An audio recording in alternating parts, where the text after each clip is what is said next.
ಯಾರು ನನ್ನನ್ನು ಗುಣಗಾನ ಮಾಡ್ತಾರ, ಯಾರು ನನ್ನ ಒಳಗೆ ನನ್ನ ಅಂತರೊಳಗೆ ಇಟ್ಕೊಂಡು ಯಾರು ನಿತ್ಯ ಅವರ ಸೇವಾ ಮಾಡ್ತಾರ ಅವ್ರನ್ನ ನಾನು ಕಾಪಾಡ್ತಾನೆ, ಅವರ ಕುಟುಂಬ ಸಮೇತ ನಾನು ಕಾಪಾಡ್ತಾನೆ ಅಂತ ಹೇಳ್ತಾನೆ ನೋಡಿ. ಯಾಕಂತಂದ್ರೆ ಅದು ಸಂದರ್ಭ ಹೆಂಗಿತ್ತು ಅಂತಂದ್ರೆ ಮಹಾಭಾರತ ಯುದ್ಧ ನಡೆದೈತಿ ಏನ್ರಿ. ಅರ್ಜುನ ಮತ್ತು ಈ ಕಡೆ ಕೌರವ್ರದು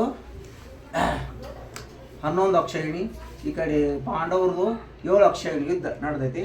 ನಡೆದ ಟೈಮ್ದಾಗ ಏನ್ರಿ ಇವ ಭಗವಂತ ಏನು ಹೇಳ್ತಾನ, ಯುದ್ಧ ಮಾಡಕ್ಕೆ ಬಂದಂತವ ಅರ್ಜುನ ನಾನು ಯುದ್ಧ ಮಾಡೋದಿಲ್ಲ ಅಂತ ಹೇಳಿ ಘೋಷಿಸ್ತಾನೆ ನೋಡ್ರಿ.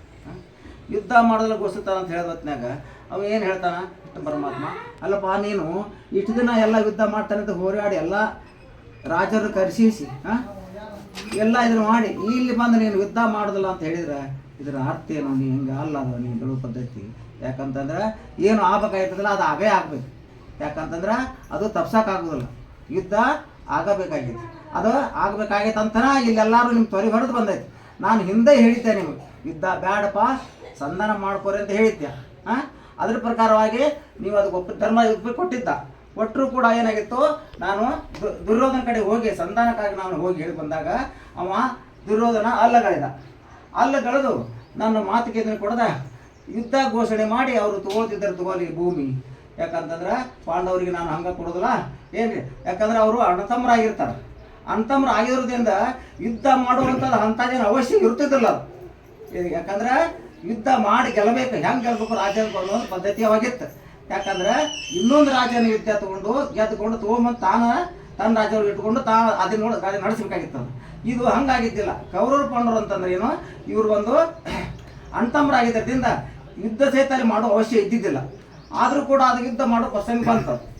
ಯಾಕೆ ಬಂತಂದ್ರೆ ಕಾಲಾಯ ತಸ್ಮೇ ನಮ, ಯುದ್ಧ ಆಗಬೇಕಾಗಿತ್ತಂತೆ ಒಂದು ಭಗವಂತನ ರೂಢ ಇತ್ತಲ್ಲ, ಅದ್ರ ಪ್ರಕಾರವಾಗಿ ಅದು ನಡೀಬೇಕಾಗಿತ್ತು. ಹಾಗಾಗಿ ಯುದ್ಧ ಬಂತು.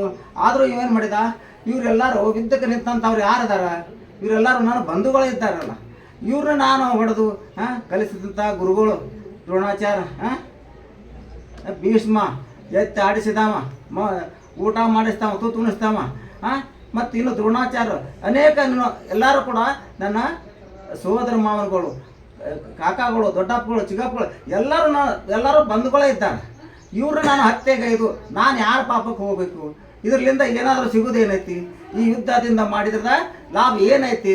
ಯಾಕಂತಂದ್ರೆ ಮನುಷ್ಯಾಗ ಹೆಂಗಾಕೈತೆ ಅಂತಂದ್ರೆ ಇವೆಲ್ಲ ಯಾಕೆ ಬರ್ತಾವ ಅಂತಂದ್ರೆ ಮನುಷ್ಯಾಗ ವೈರಾಗ್ಯ ಬಂತಂದ್ರೆ ಇವೆಲ್ಲ ಬರ್ತಾವ ನೋಡಿ. ವೈರಾಗ್ಯ ಬರೋದಂದ್ರೆ ಭಾಳ ಕಷ್ಟ ಐತಿ. ಎಲ್ಲರಿಗೂ ವೈರಾಗ್ಯ ಬರೋದಿಲ್ಲ. ವೈರಾಗ್ಯ ಬರ್ಬೇಕಾಯ್ತಂದ್ರೆ ಅವ ಮನಸ್ಸಿನಲ್ಲಿ ಆತ್ಮ ಶುದ್ಧಿ ಆಗಿರ್ಬೇಕವ, ಅಂದ್ರೆ ಮಾತ್ರ ಅವನಲ್ಲಿ ವೈರಾಗ್ಯ ಬರ್ತೈತಿ. ಯಾಕಂತಂದ್ರೆ ಹಂಗೆ ಬರೋದಿಲ್ಲ. ಹಂಗೆ ಏನಾಗಿತ್ತು ಆ ಟೈಮ್ದಾಗ ಅವ್ಗೆ ಏನಾಗಿತ್ತು, ಅರ್ಜುನ್ಗ ಏನ್ರಿ ಆತ್ಮ ಇದಾಗಿ ಅವನಿಗೆ ಏನು ವೈರಾಗ್ಯ ಬಂದ್ಬಿಟ್ಟಿತ್ತು. ಅದಕ್ಕೆ ಇದೆಲ್ಲ ಗಳಿಸಿ ಏನು ಉಪಯೋಗ ಇಲ್ಲ. ಏನಪ್ಪ ಇದೆಲ್ಲ ಮಣ್ಣು ಏನು 3 ಇದಾವಲ್ಲ, ಇವು ಕ್ಷಣಿಕವಾಗಿದ್ದಾವೆ. ಹೆಣ್ಣು ಸುಖ, ಮಣ್ಣಿನ ಸುಖ, ಹೊಣ್ಣಿನ ಸುಖ, ಇವು ಕ್ಷಣಿಕವಾಗಿದ್ದಾವೆ, ಇವು ಶಾಶ್ವತ ಅಲ್ಲ. ಇವಕ್ಕಾಗಿ ನಾವು ಏನತ್ತೆ ನಿತ್ಯ ಹೋರಾಡೋದಾಗೈತೆ ಹೊರತು ಇವು ನಾವು ಬಂದಂಥ ಮಾರ್ಗಕ್ಕೆ ನಾವು ಹೊಳ್ಳಿ ಹೋಗೋದಕ್ಕೆ ಇದನ್ನು ಪಡ್ಕೊಳ್ಳೋದು ಅಲ್ಲಿ ಇದು. ಅದಕ್ಕೆ ನನಗಿದು ಯುದ್ಧ ಬೇಡ ಅಂತ ಹೇಳ್ತಾನೆ. ಯಾಕಂದ್ರೆ ಆ ಮಾತು ಯಾಕೆ ಬರ್ತದೆ ಅಂತಂದ್ರೆ ವೈರಾಗ್ಯ ಬಂದವ್ರಿಗೆ, ಅತಿ ಜ್ಞಾನಿ ಇದ್ದವ್ರಿಗೆ ಮಾತ್ರ ಬರ್ತೈತಿ. ಯಾಕಂತಂದ್ರೆ ಬಾ ಅಂತಂದ್ರೆ ಈ ದುರ್ಯೋಧನ ಅಂತವ್ರಿಗೆ, ದುಷ್ಟ ಬುದ್ಧಿಯವ್ರಿಗೆ ಆ ಬುದ್ಧಿ ಬರೋಕ್ಕೆ ಸಾಧ್ಯನೇ ಇಲ್ಲ.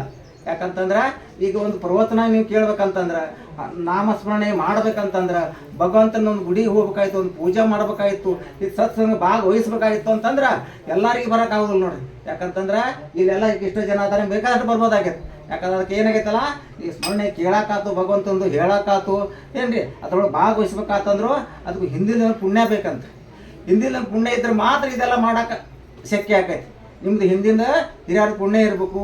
ನಿಮ್ಮ ಹಿಂದಿನ ಜನ್ಮದಾಗಿಂದ ಒಂದು ಸ್ವಲ್ಪ ನೀವೇನಾಗಿತ್ತಲ್ಲ ಒಳ್ಳೇದು ಗುಣದಿಂದ ನೀವೇನೋ ಭಗವಂತನ ಬಗ್ಗೆ ನೀವು ಸ್ಮರಣೆ ಮಾಡಿದ್ದಾಗಿದ್ದ ಇದ್ರೆ ಈ ಜನ್ಮ ಮತ್ತು ಇನ್ನೊಂದು ಹೆಚ್ಚಿನ ಅದನ್ನ ಸೌಭಾಗ್ಯ ಕೊಡ್ತಾನಂತ. ಯಾಕಂತಂದ್ರೆ ಎಲ್ಲರಿಗೆ ಅದು ಭಗವಂತನ ಸ್ಮರಣೆ ಮಾಡೋದಾತು, ಒಂದು ಅನ್ನದಾನ ಮಾಡೋದಾತು, ನೀವು ಏನೋ ಒಂದು ಚರಿಗೆ ನೀರು ಕೊಡ್ಬೇಕಾದ್ರೂ ಅದಕ್ಕೆಲ್ಲ ಭಾಗ್ಯ ಇರ್ತೈತೆ ಅಂತ. ಯಾಕಂದ್ರೆ ಹಂಗೆ ಯಾರು ಕೊಡೋದಿಲ್ಲ.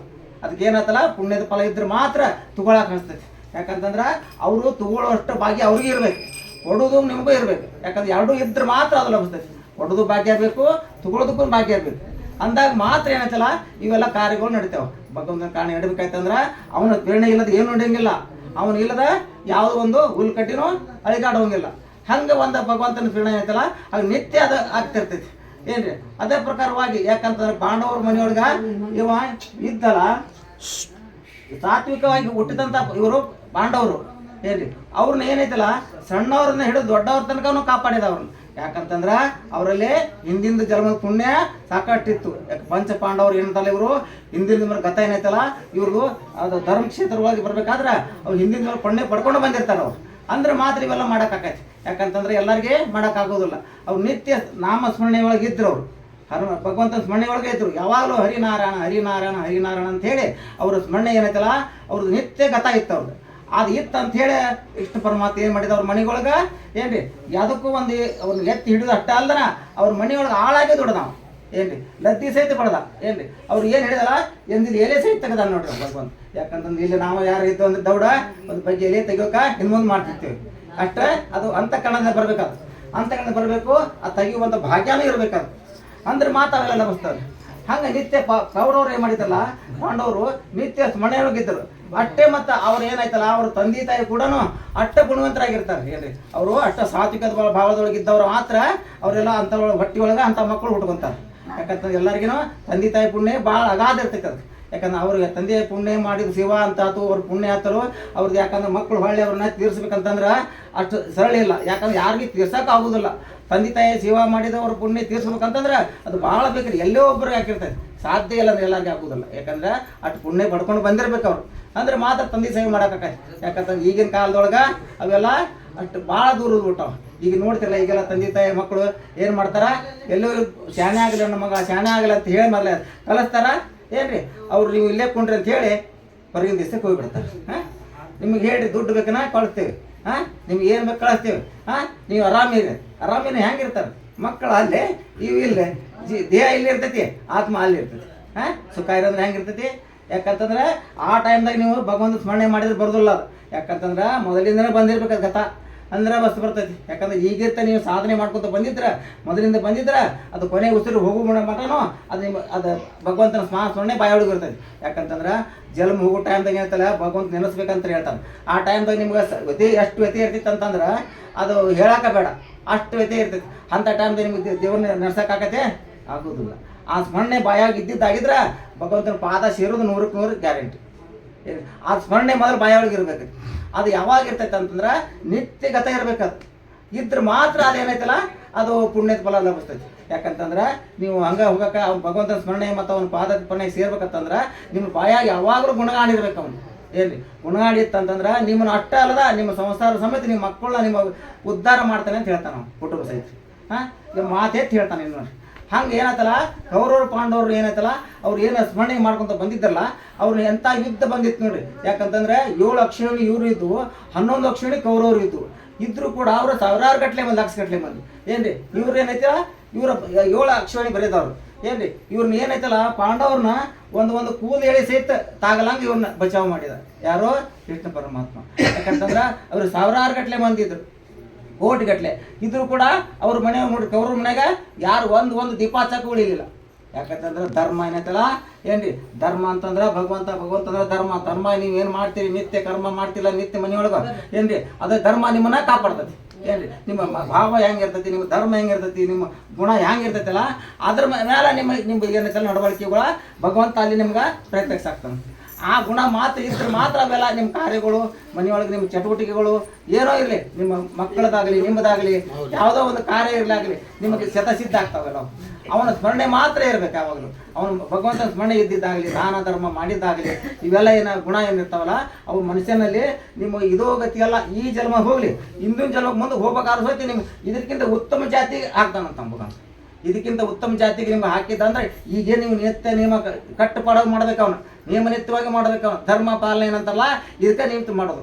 ಇದೇನಾದ್ರು ನೀವು ಮಾಡಿದ್ದಾಗಿತ್ತಂದ್ರೆ ಮುಂದಿನ ಜನ್ಮ ನಿಮ್ಗೆ ಐತಲ್ಲ ಇದಕ್ಕಿಂತ ಹೆಚ್ಚಿನ ಜಾತಿ ಒಳಗೆ ನಿಮ್ಮನ್ನು ಉತ್ತಮ ಜಾತಿಗೆ ಹಾಕ್ತಾನೆ. ಅಲ್ಲಿ ಎಂತಂದ್ರೆ ಆ ಮಂತ್ಯದೊಳಗೆ ಸಂಸ್ಕೃತವೂ ಇರಬೇಕು, ಏನಿದೆ ವಿದ್ಯಾ ಬುದ್ಧಿ ಇರಬೇಕು, ಧನ ಧಾನ್ಯ ಎಲ್ಲ ಇರಬೇಕು ಏನ್ರಿ. ಆ ಇದ್ದಂಥ ಮನೆಯೊಳಗೆ ನಿಮ್ಮನ್ನು ಅಲ್ಲಿ ಭಗವಂತ ಹುಟ್ಟಿಸ್ತಾನೆ ಏನ್ರಿ. ಅದು ಏನೈತಲ್ಲ ಭಗವಂತ ಸಾರಿ ಹೇಳ್ತಾನೆ.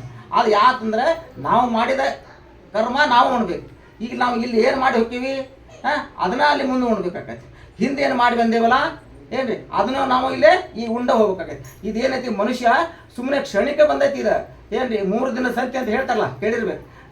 3 ದಿನ ಸಂತೆ ಹಂಗೆ ಇದೇನೈತಲ್ಲ 3 ದಿನ ಸಂತೆ ಇದ್ದಂಗೆ ಇಲ್ಲಿ ನಾವು ಏನು ಇರೋದು ಮೂರೇ ದಿನ ಇರ್ತೇವೆ ನಾವು ಏನ್ರಿ ಇವ್ರದ 3 ದಿನದೊಳಗೆ ನಾವು ಇದನ್ನ ಏನಂತಲ್ಲ ಪುಣ್ಯ ಪಡ್ಕೋಬೇಕು. ಯಾಕಂತಂದ್ರ ಇದು ಹುಟ್ಟಿ ಬಂದೈತೆ ಅಂದ್ರೆ ನಮ್ಮ ಜನ್ಮ, ಇದು ಮತ್ತು ಒಂದಿನ ನಾವೇನೋ ಮತ್ತು ನಮ್ಮ ಮನೆಗೆ ನಾವು ಹೋಗಬೇಕು. ಈಗ ಹೆಂಗೆ ನಾವು ಬಂದೇವಿ ಇಲ್ಲಿ, ಈಗ ನಮ್ಮ ಮನೆ ಬಿಟ್ಟು ಪಾದಯಾತ್ರೆ ಬಂದೇವಲ್ಲ, ಇದು ನಾವು ಈ ಪಂಡ್ರಾಪುರ ತೀರ್ಥಯಾತ್ರೆ ಮುಗಿಸ್ಕೊಂಡು ಮತ್ತು ಹೊಳ್ಳಿ ನಾವು ಎಲ್ಲಿ ಹೋಗ್ಬೇಕು, ಹೆಂಗ ಅಲ್ಲಿ ಏಕಾದಶಿ ಮುಗಿತಿದ್ದು ಅದು ಪ್ರಸಾದ ಮಾಡಿದ್ರು ಕಾಲು ಕಿತ್ರ ಹಂಗ ಯಾವಾಗ ದ್ವಾದಶಿ ಮುಗಿದಿತ್ತು, ಯಾವಾಗ ದೌಡಿಗೆ ಮಾಡ್ಯಾರ 3 ಕಡೆಗೆ ಶುರು ಆಗಿರ್ತೈತಿ, 10 ಗಂಟೆ ಕಡೆ ಶುರು ಆಗಿ ಇನ್ನೂ 12 ಗಂಟೆ ಆಗಿರ್ತೈತಿ ರೀ, ಅವಾಗ ಅವ್ರು ಬೀಳ್ತಾರೆ. ಯಾಕಂದ್ರೆ ಅಂತ ಭಾವ, ಯಾಕೆ ಮನೆ ಕಡೆ ಅಷ್ಟ ಅವಸರ ಇರ್ತೈತಿ ಎಲ್ಲಾರ್ದು ಓದೋಲ್ಲ. ಅದು ಹಂಗೆ ಮನೆ ಕಡೆ ಏನಾಯ್ತು, ಹೊಲ ಏನಾಯ್ತು, ಮನೆ ಆಯ್ತು, ಮಕ್ಳು ಏನಾದ್ರು ಮಂಡ್ರೆ ಎಲ್ಲ ಒಳಗೆ ಚಿಂತೆ ಹೆಂಗೆ ಹೋಗಿರ್ತೈತಿ, ಅಲ್ಲಿ ಹೋಗಿರ್ತೇವೆ ಈ ಕಡೆ ಇದು ಹೇಳ್ತಿರ್ತೈತಿ. ಹಂಗೆ ಏನೈತಲ್ಲ, ಇದು ಕೂಡ ನಾವು ಏನು ಜನ್ಮೇಲೆ ಬಂದೈತಲ್ಲ ಮೂಲತಃ, ಇದು ಒಂದಿನ ಹೋಗಕ್ಕೆ ಬಯಸ್ತೈತೆ ಅಲ್ಲಿ. ಯಾಕಂದ್ರೆ ಇದಕ್ಕೆ ಏನಕ್ಕೆ ಪಂಚ ಪದ್ಧತಿಗಳು ಕೂಡ್ಕೊಂಡಿದೆ ಏನೈತಲ್ಲ ಲೋಭ, ಕಾಮ, ಮೃದ, ಮಸ್ತರ ಇವೇನು ಕೊಂಡವಲ್ಲ, ಇದು ನಮ್ಮನ್ನ ಸುತ್ತ ಹಾಕೊಂಡ್ಬಿಟ್ಟೈತಿ.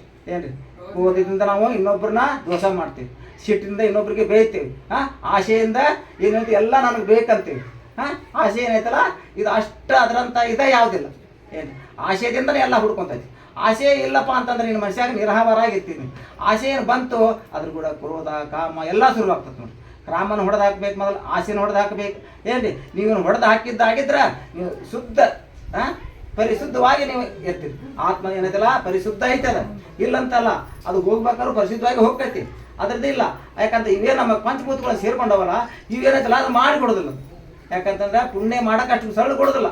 ಪುಣ್ಯ ಮಾಡಬೇಕಂದ್ರೆ ಹಿಂದಿನ ಪುಣ್ಯ ಇದ್ರೆ ಮಾತು ಮಾಡಕ್ಕೆ ಹತ್ತೈತಿ. ನಿತ್ಯ ನೋಡ್ರಿ, ನಿಮ್ಗೆ ಎಲ್ಲರೂ ಹೋಗ್ಬೇಕಾಗಿತ್ತಂದ್ರೆ ಯಾರೋ ಒಬ್ಬ ಕರಿತಿರ್ತಾರ, ಇಲ್ಲಪ್ಪ ನಾನು ಗುಡಿಗೆ ಹೋಗ್ಬಿಡ್ತಾನೆ ಅಂದ್ರೆ ಕೇಳ, ಇಲ್ಲ ಬಾರೋ ಬಾ, ಇಲ್ಲ ಕೆಲಸಕ್ಕೆ ಹೋಗೋದು, ದಿನ ಗುಡಿಗೆ ಹೋಗಂತೀವ, ಗುಡಿಗೆ ಅಲ್ಲೇ ಇರ್ತಪ್ಪ, ದೇವ್ರು ಎಲ್ಲ ಹೋದ್ರೆ ಅಲ್ಲೇ ಇರ್ತಪ್ಪ ಹೋಗಂತೀವ ಅಂದ್ರೆ ಹಿಂಗೆ ಜಗ್ಗಸ್ತೈತಿರ. ಅದನ್ನ ತಪ್ಪಿಸಿ ಆದ್ರೂ ಇಲ್ಲಪ್ಪ ನಾನು ಹೋಗಬೇಕು ಅಂತೇನೆ ಹಠ ಮಾಡಿ ಗುಡಿಗೆ ಹೋಗ್ತಾನಲ್ಲವ, ಗುಡಿಗೆ ಹೋಗ್ಲಿ, ನೀವು ಮನ್ಯಾಗ ಅಂತ ತಪ್ಪ ಮಾಡಿ ನೀವು ಅಲ್ಲೇ ಮಾಡ್ಲಿ ಅಂದ್ರೆ ಅದು ಕರ್ಮಗತಿ, ಅದನ್ನ ಹೋಗ್ಬಿಡೋದಿಲ್ಲ. ಹಿಂದಿನ ಜನ್ಮ ಇದ್ರೆ ಮಾತ್ರ. ಯಾಕೆ ಇಲ್ಲ ಅಂತಂದ್ರೆ ಏನಾಗತ್ತೆ, ಅದನ್ನ ತಪ್ಪಿಸಿ ಬಿಡ್ತೈತಿ. ಕ್ಷಣಕ್ಕೂ ಹಾಚಿ ಕರ ವಿಚಾರ ತರಬಾರ ಭವ ಸಿಂಧು ಅಂತ ಹೇಳ್ತಾರಲ್ಲ, ಕ್ಷಣಕ್ಕೂ ವಿಚಾರ ಮಾಡಿಬಿಡು ಅಂತ ಹೇಳಿ ತುಕಾರಾಮ್ ಮಹಾರಾಜರು. ಯಾಕಂತಂದ್ರೆ ಆ ಕ್ಷಣಕ್ಕೆ ವಿಚಾರ ಮಾಡಲಿಲ್ಲ ಆಗಿತ್ತಂದ್ರೆ ತುಕಾರಾಮದ್ರು ಕೈಲಾಸಕ್ಕೆ ಹೋಗಿದ್ದಿಲ್ಲ ಅವರು. ಯಾಕಂದ್ರೆ ದೇಹ ಸಮೇತ ಹೊಕ್ಕೊಂಡು ಹೋದ್ರು.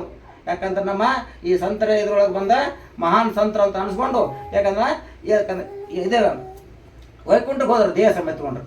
ಅದನ್ನು ಆ ಪಾಡ ನಮಗೆ ಹಾಕಿಕೊಟ್ಟಾರ ಅಂತ ಹೇಳಿ ನಾವು ಈಗೆಲ್ಲ ಐತಲ್ಲ ಪಾದಯಾತ್ರೆ ನಾವು ಮಾಡಾಕತ್ತೀವಿ. ಈ ಪಾದಯಾತ್ರೆ ಮಾಡ್ಬೇಕಾದ್ರೆ ಫಲ ಏನೈತಪ್ಪ ಅಂತಂದ್ರೆ, ಎಲ್ಲರೂ ಈಗ ಬಂದೇವಲ್ಲ, ನಮ್ಮ ಕಷ್ಟ ಪರಿಹಾರ ಆಗಲಿ, ನಮ್ಗೆ ಸುಖ ಆಗಲಿ, ಮಕ್ಕಳಿಗೆ ಒಳ್ಳೇದಾಗಲಿ, ನಮ್ಮ ಬೆಳೆ ಬರಲಿ. ಯಾಕಂದ್ರೆ ಇದು ಸಂಸಾರ ನಡೆಸಬೇಕಾಗೈತಲ್ಲ ಈಗ. ಏನ್ರಿ ಒಳ್ಳೆ ಹೋಗುದು ಕರೆ ಐತಿ, ಇಲ್ಲ ಅಂತಲ್ಲ, ಇರು ತನಕ ಬೇಕಾ ಅಂತನೂ ಭಾವ ಏನು ಹುಟ್ಕೊಂಡೈತಲ್ಲ, ಆ ಭಾವ ಇರಲಿ ಒಳ್ಳೇದು. ಆದ್ರೆ ಏನು ಭಾವ ಒಳ್ಳೇದಿರಬೇಕು ಮಾತ್ರ. ಭಾವ ಇರಬೇಕು, ಆಸೆ ಇರಬೇಕು. ಎಂಥದ್ದಿರಬೇಕು, ಒಳ್ಳೆ ಆಸೆ ಇರಬೇಕು, ಭಗವಂತನ ಮ್ಯಾಗ ಪ್ರೀತಿ ಇರಬೇಕು, ಭಗವಂತ ಮ್ಯಾಗ ಇರಬೇಕು, ಇನ್ನೊಬ್ಬರಿಗೆ 4 ಮಂದಿಗೆ ಸಹಾಯ ಮಾಡೋ ಆಸೆ ಇರಬೇಕು. ಏನ್ರಿ ನಮ್ದಿಂದ ಈಗ ಅಲ್ಲಿ ಏನೋ ನಡೀತಪ್ಪ, ಅಲ್ಲಿ ಒಂದು ಸ್ವಲ್ಪ ನಾವು ಏನಾರ ಒಂದು ಮುಟ್ಟಿ ಕೊಟ್ಟು ಬರ್ಬೇಕು, ಅಕ್ಕಿ ಕಾಳು ಒಂದು 10 ರೂಪಾಯಿ ಕೊಟ್ಟು ಬರ್ಬೇಕು ಅನ್ನೋ ಭಾವ ಹುಟ್ಟಬೇಕು. ಕೊಡ್ಲಿರೋ ಅಷ್ಟೊತ್ತೀನಿ ಆಮೇಲೆ ಕೊಡ್ಬೇಕಾರೆ ಅಲ್ಲಿ ಭಾವ ಬರ್ಬೇಕಂತ ಮೊದಲು. ಭಾವ ಬಂದಿದ್ದ ಕರೆ ಆಗಿದ್ದರೆ ಭಗವಂತ ಅದಕ್ಕೆ ಮೆಚ್ತಾನಂತ ನೋಡಿ.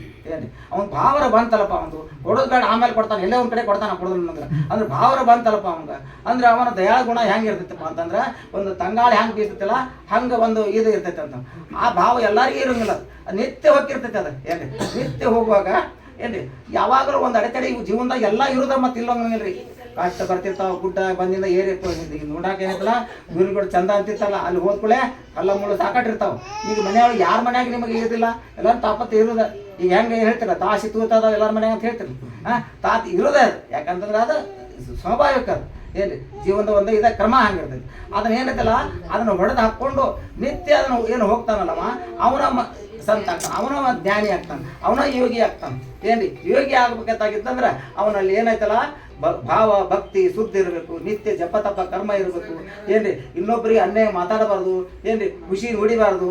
ಏನ್ರಿ ಹೇಳಿಲ್ಲ ಬಸವಣ್ಣವ್ರು, ಏನ್ರಿ ಖುಷಿಯ ನುಡಿಬೇಡ, ಅನ್ನರಿಗೆ ಅಸಹ್ಯ ಪಡಬೇಡ ಅಂತ ಏನು ಹೇಳಲ್ಲ.